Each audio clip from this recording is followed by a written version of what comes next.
Welcome to episode 395, Zell, from grave dancer to the father of real estate investment trust. This is an outline of episode 395.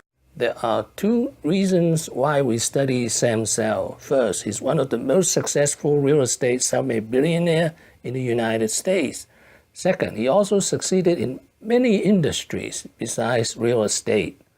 Let us meet Zell, nicknamed the Grave Dancer. In the beginning of '73, everything looked too frothy, and I basically felt that the end of the world was coming. And so I basically stopped doing deals and spent 6 months building a distressed property management company.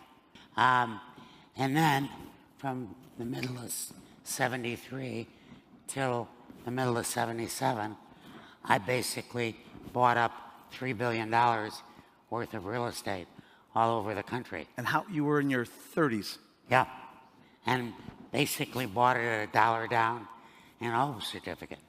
And you know, I was kind of operating by myself, and everybody in the beginning explained to me that I didn't understand, and I just kept doing it. And Zell was born in Chicago in 1941.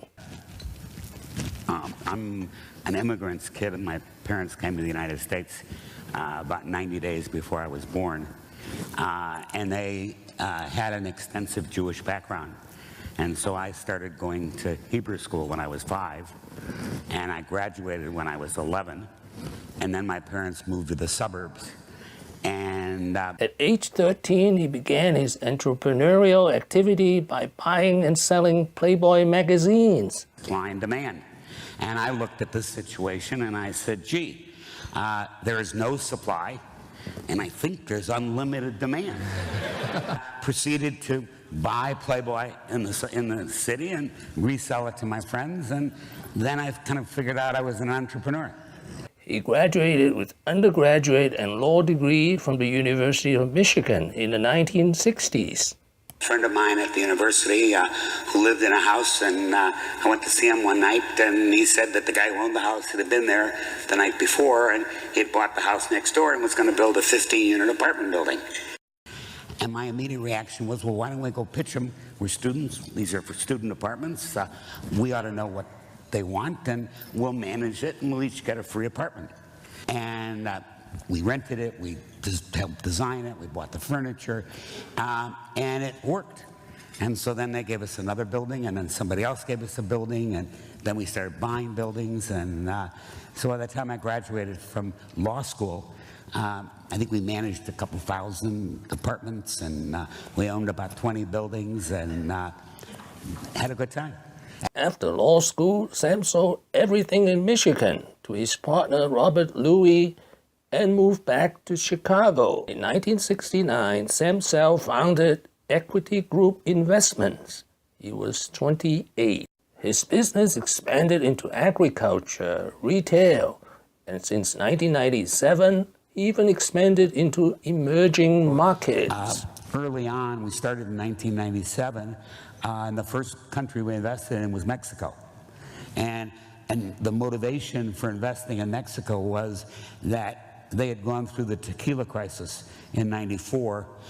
They were slowly recovering, and they were, give or take, a year or two from achieving investment grade. There is no time in any country's life where it is more disciplined than when they are close to investment grade. And so we benefited from all kinds of new transparency, and the Mexican government was just terrific, and they were telling everybody what the reserves were, and the Mexican peso went up, and it was a terrific opportunity. And then we moved from there to Brazil and rode the next 3 years until they became investment grade. And then we went to Colombia and followed the same pattern.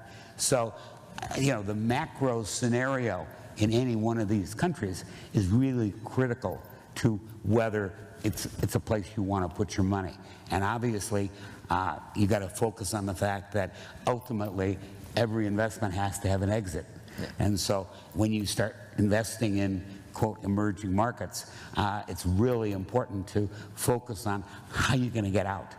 His biggest triumph in 2007, he sold his office, REIT equity office to Blackstone for $39 billion just before the market crash in 2008. Perfect timing. His biggest failure, also in 2007, he bought the Chicago Tribune company in an $8.5 billion leveraged buyout. Sam lost a lot of money. What I would call journalistic arrogance of deciding that puppies don't count. I don't know anything about puppies. What I'm interested in is how can we generate additional interest in our product and additional revenue so we can make our product better and better. And hopefully we get to the point where our revenue is so significant that we can do puppies and a rat. Okay? Fuck you. Sam is also a part-time singer. He built 675 musical boxes, which he gave to his client as gifts. The survival of the fittest. On that note, once again, this is Sam Zell, wishing you a happy, healthy, and prosperous New Year. There once was a land so bounteous rich, always one more deal just waiting to be picked.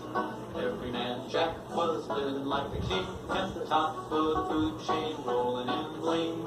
Charlie Darwin, got no leak like steel. Suddenly one day the sky it fell, the sweet life cratered and the party went to hell. What a cataclysm, culling men from boys, no more jets and bets now, they all lost their toys. Charlie Darwin, something smells like fear. What have I learned today? Two things. First, he has over 60 years experience as an entrepreneur. Second, he's the ultimate bottom feeder or grave dancer. He waits for years for the market to collapse and bought dead businesses and made huge fortunes out of them. Thank you for watching. Please subscribe and leave your questions and comments below. My next video will be Sam Zell 10 Lessons. Wishing everyone peace and prosperity.